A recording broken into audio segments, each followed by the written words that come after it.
before we go on, are you wanting your hair to come down like this? Yeah, it's very modern. It is? You're the one to say. Okay. I was just, it looks okay in the monitor. Just wanted to know. What a considerate gesture. How many times do you think you've played Rebel Rebel live? Let me see. I've done something like 15 tours, I think. That is one that I've always done, I think, in every show. And each tour is usually about 80 to 100 cities. So you work it out. What would that be? Well, let's see. 1080 is 800. 80 times 15. It's 1,200, something like 1,200 times. Yeah, but 1,200 times. Yeah. So, do you get pumped up for it on this tour? Oh, every night.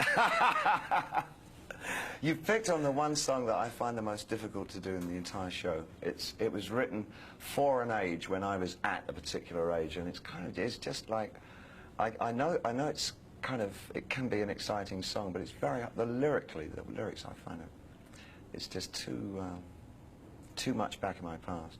Yeah. Whereas something like Rock and Roll Suicide, which should be back in my past, feels quite pertinent now. When you're running through the catalog of songs now, are you hopping from character to character? Are you singing it? No, as much as I feel that I am able in front of that many thousand people, I'm trying to just project the songs and do them in a lively way, but with no characterization. I mean, frankly, for me, the characterization thing stopped in 1976, as far as I'm concerned. I mean, there were no new characters after that. But I think that the idea that I would be performing as me was sort of, I don't think it was well received. I think people liked the idea of me becoming all these different characters, but it wasn't doing me as a person any good. So it was really selfishly. I mean, I've done a lot of things selfishly. And one of them is to dispose of all the characters, try and find myself as a performer. Another one is that I'm starting very much, especially over the last 2 or 3 years, to write for me as opposed to a public. And all those things are for my own preservation of my own sanity and what I want to be as an artist. I can't work for audiences very well. I found that out in the early part of the 80s. It's not my forte, and it's not something I wish to do. I can't sort of do that. I'm happier when I'm writing and working truly for myself. And then if I've got a public who wants to come along and see it, that's great. But I never, up until 1983, I never expected one. And then I was told to expect one, and I don't think that's a great thing. Because then you think, oh, maybe I should write in a different way for this kind of public, you know, and that's a bad thing to do. Yeah, you're pulling some older songs from way back out. How are those going over? Absolute dynamite. Things like Suffragette City and Ziggy. They're getting the same kind of response that they got when I first did them, you know. It's like really weird. It's really odd. And by young people as well. I mean, I don't know whether they listen to their older brothers or their mothers and fathers' albums, I guess, some of the albums. But they certainly know them word for word, which is kind of encouraging. That's kind of nice. Are you doing anything that people... Are you getting into people just stirring that they've never heard before? Well, I guess there are 2 or 3 things that I put in for my own reasons, because I like them. Things like Moon of Alabama, which is a Bertolt Brecht Weill song that I used to do in the late 70s. That one's kind of, it goes down very strangely with the audiences, because it's a very odd piece of work. Are you doing Queen Bitch? Yeah, I do Queen Bitch. We alternate a lot. We've got enough numbers that we've rehearsed for the show that we feel that we can just change from night to night so that we don't get bored either, because you've really got to watch that on it. What songs are the least boring or the most exciting? Station to Station is always good. I always love that one. Also like Heroes, but I always liked Heroes. And this new one that Adrian Belews, I wrote for Adrian for his next album called Pretty Pink Rose. It's a plug aid, all right? No, good song, great artist. I hope to grab him for 5 minutes, actually, later. I'd like to put him up. Are you doing any material that's not yours? Only the Bertolt Brecht piece. Everything else is mine. As far as the music goes, I wanted Adrian very much to work with me on this. Of all the guitar players that I've worked with, he's probably the most off-the-wall guitar player. And I thought he would inject old material with a new kind of life, so it didn't become stagnant and just like the record and all that. How many piece band is it now? 4. It's a 4-piece. So just talk about, I mean... 5 with me, because I'm a musician too, you know. Yeah. I want to ask you about yeah, I want to ask you about that. How's the sax doing? It's all right. I'm having a guess. I just went and flooded the whole Tin Machine album with... I've got so up about my being allowed to play again. Well, I didn't want to, and Adrian said, why don't you all play that saxophone again? And I said, well, you know, it's got dust on it, the pads have rotted. And he said, but no, you do it on TV, C15, you should, you know. So I dragged it out for that. And I got so enthusiastic about it that the other week I went into the studio with Reeves, Gabrels and Tin Machine, and I just put sax on all the tracks and obliterated all his guitar work. And I'm sure it will be missing by the time it comes out. But I'm quite excited about getting involved in doing something like that again. So, I mean, Adrian is taking this work. You've recorded these albums with a lot of different configurations of band, and now it's basically, what, is it a rock and roll context? Is it a...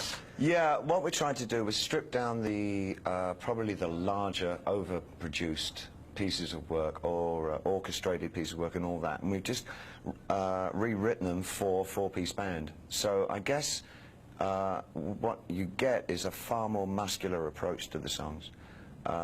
And the very basic elements of them, so it's really very tight and a small group sound. I mean, Changes, which was quite, it was with strings and everything on the original record, is now, it sounds like almost like a Beatles song, a real tight kind of harmony parts and riff and whatever. It's nice. Are you ever going to do another Pin-Ups type? It's occurred to me, that was almost a stopgap when I did that. I was trying to evaluate what I wanted to do, and that was almost a fill-in thing, because I was determined to do 2 albums a year in those days, which is what I was doing. So I really took on a lot, but not really. No, I've assembled 2 or 3 things like that, but I can't really see it in the future. If you were to, are there any songs you have in mind, some really weird or unusual selections you'd like to go out and cover? Nah, well, even if I could think of them, I'm not telling you, because I do have some kind of quite original ideas, but they're going to remain original. Okay. Oh, I tell you one I always love to do, and nobody else would bother doing this one, I'm sure. It Can't Happen Here by the Mothers of Invention, which was a wonderful piece of work. So I was reading the interview when I flew down, Interview magazine. Yeah. And you were saying a fair bit about not liking much of the videos that are appearing on MTV, and I'm wondering, is there any stuff out there that you do like? I think, well, let me qualify that. I think I don't like it primarily because it's overkill. I've seen too much. I think when it was a hard-to-come-by medium, I think it had a lot more impact. I think even the greatest idea in the world now tends to go straight over your head because you're acclimatized so much to having seen the use of fragmented images with music. When you first hear, it's like a song. When you first hear one song, it can change your life, but when you've heard that song 100,000 times, it no longer changes anything in your life. And I think that happens with everything. I think the idea of fragmented images is now so much part of our vocabulary that it is no longer a surprise. And I like being surprised, and I'm not being surprised anymore because I am numbed. I'd like to ask something. We were talking about guitars. There are 2 people who I'm doing a couple guitar pieces on the side. If you could recount for me any of the stuff when you were working with Jeff Beck. Yeah. Oh, how awful. I think I had 2 funny stories about Jeff, and I promised him I'd never tell him, so I'm not going to. Then don't tell him. You want to talk about it? They're very funny. Jeff, I think, is... Well, Jeff was the first major influence. When I got interested in doing primarily a hard rock band, because I played around with all kinds of ideas before then, but when the Spiders actually assembled, both Ronson and I were devout Beck fans. I mean, he really was the best. I'd seen him first play at... That's a nice little story. It's a little one. I seen him first play at a place called Eel Pie Island in just outside of London, which was a sort of a real home for rhythm and blues. And he'd just taken over from the Yardbirds, I think. The Yardbirds had gone big, and so there was the new band up there, the house band, and it was Jeff Beck's. It was called the Tridents, just a 3-piece band. And the guy was, nobody had seen anybody playing like him. He had such an authority.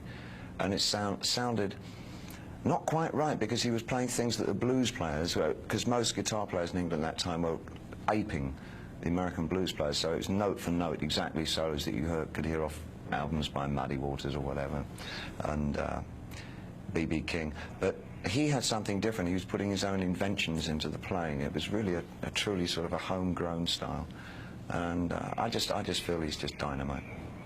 Do you get nervous before you go on? Absolutely, every time, yeah. Yeah, about 5 minutes. It used to be a lot longer, but now it's just like 5 minutes before.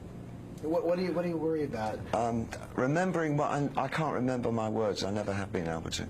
So I always think I'm going to forget everything. I always get that nightmare that I go on stage and I haven't learnt a word, and I'm just stuck out there and all this music's playing and I've got no ideas. What did I write? I can't remember a word of it. That's my most frequent nightmare. I've heard stories from some singers that they said they'll forget the words, but everyone is singing along. In the yeah, that's a godsend, yeah, because you just read the lips, yeah, en masse. Read my lips, lips, lips, lips, lips. Really.